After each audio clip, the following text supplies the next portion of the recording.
Hey guys, Jake Walsh of Veteran Metal. Wanted to go over something that I've been working on, and I want to share the information that I've gathered with you guys. Maybe you can benefit from it also. Breathing during conditioning. So, a lot of times I get on myself and I say, I'm not able to breathe during the conditioning workouts. What I mean by that is I can't breathe comfortably like I am breathing right now, having a conversation. Um, I want you to realize, and it took me a while to realize, that it's not external, it's within. Um, Learning that ability to breathe effectively, less comfortably, but still effective during the conditioning workouts. That's something that I have the ability to change. I'm not just going to show up in the gym one day and be able to breathe comfortably during the conditioning workouts. That's not something that's going to wake up and change miraculously. That's not something that someone can gift to me. That's something that I have to recognize that won't change unless I change it. So that was the first step. And then the second step was trying to learn how to breathe properly. So doing some research. But again, keeping in mind that it was on me to modify how I was approaching and then proceeding through conditioning workouts. So slowing down and working on the breathing while I was moving. Uh, the big thing with breathing during conditioning workouts for me was something that I got from the military, and it was learning to not panic. So when you get to that point in your workout where you don't feel like you can go forward without throwing up or passing out or whatever your fear is, you have to learn how to um, reshape your reaction to that. So in the military, you go through different stress tests. For example, shooting, you go through a stress test and then you have to shoot accurately. That requires controlling your breathing, slowing down your heart rate, and then effectively shooting or hitting a target downrange. So that took training and reshaping a reaction to that stress test. At first, of course, you're going to, um, when you meet that stressor, you're going to get a little more erratic with the way that you would shoot as opposed to when you were rested. However, over time and through practice and by shifting the mindset and prioritizing, controlling our breathing, we were able to then get more effective after the stress test or during the stress test. So shifting the mindset is big. Um, Again, you have to make the changes. So practicing during your conditionings. Um, I A question I want to ask you is, what good is exposure to and know-how if we abandon it when we meet a stressor? Again, that's something from the military, that our integrity should not rise and fall based on our current perception of discomfort.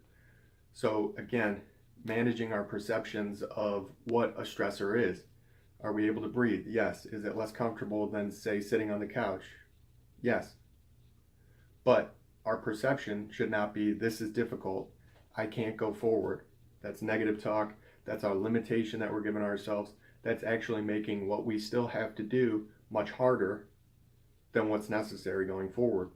So reshaping or managing our perception of that.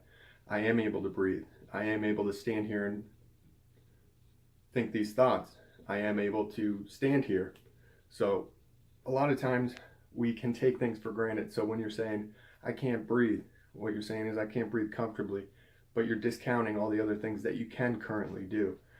I would encourage you guys to focus on those things and then manage the breathing over time.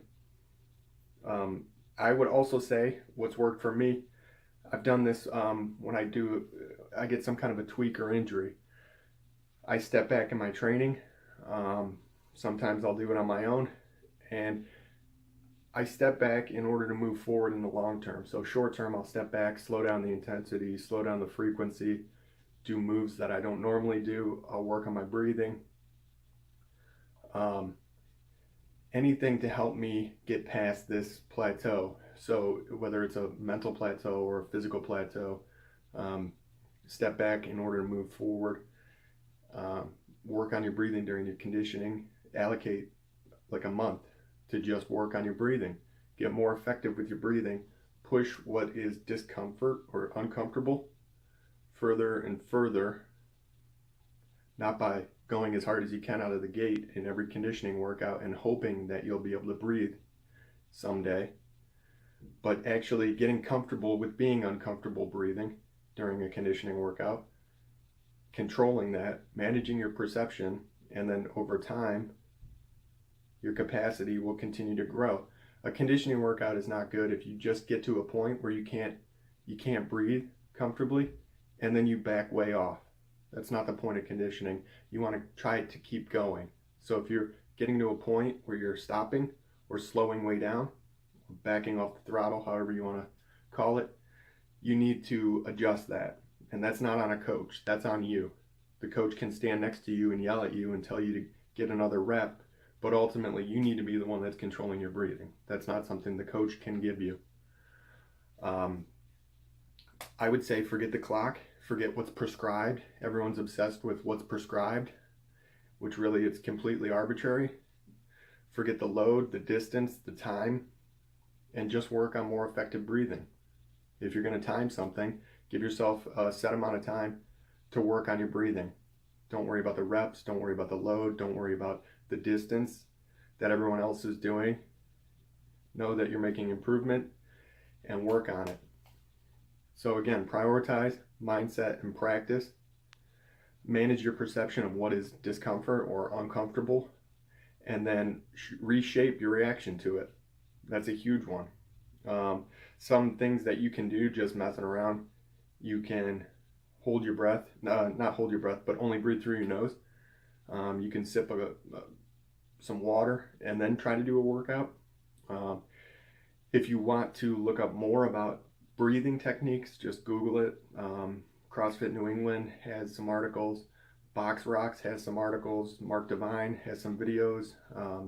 The Barbell Shrug guys with Mark Divine has some videos on box breathing, different ways of breathing into your chest, into your diaphragm. Familiarize yourself with these things. This is something that has to come from within. It's not something that can be gifted. Otherwise, everyone would be able to breathe comfortably the entire time. I'm sure you can pull stuff from the swimming world too, where they have to control their breathing the entire time that they're exercising. And on Veteran Metal Facebook page, we just shared an article about the science of deep breathing. So check that out.